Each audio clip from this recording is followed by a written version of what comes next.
Welcome back to Top Repairs. How do you know you got a bad power steering cooler and it's time to check it? The first sign of a failing power steering cooler is going to be leaks. If you notice a fluid leaking at the power steering cooler and it is pink color or reddish color or clear color or amber color or brown color because it is dirty, it is possible that power steering cooler might be damaged. If you check the power steering cooler and there is no damage, it is possible that the cooler probably got corroded and there's probably a pin-sized hole in the power steering cooler and it is causing fluid to leak out of it. Here is a close-up view of the power steering cooler cooling fin. If a lot of the cooling fins are bent, let's just say 80% or more, it is important to change the power steering cooler because if we don't replace it, this is going to cause poor airflow and this can cause your power steering system to overheat.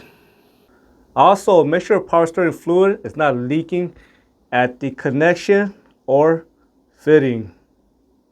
Next, you want to check the power steering cooler for obstruction. For example, if there's a buildup of mud on the power steering cooler or there's a buildup of leaves or twigs blocking the cooling fin on the power steering cooler, or let's just say there's a buildup of bugs or insects on the power steering cooler, this will cause poor airflow. And poor airflow can cause the power steering system to start to overheat and also cause it to work inefficient. If the power steering system is starting to overheat caused by fluid leaks or maybe there's a major obstruction on the power steering cooler, this can cause the racket pinion to start to deteriorate and fail because due to overheating, and also this can also cause the power steering pump to start to fail as well.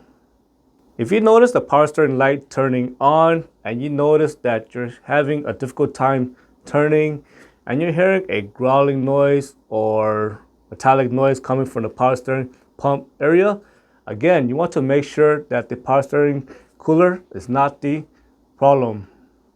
If you notice a burning smoke coming from the power steering system, it is important to check the power steering cooler because if that power steering cooler is failing, it cannot dissipate heat and it cannot keep the power steering fluid cooler.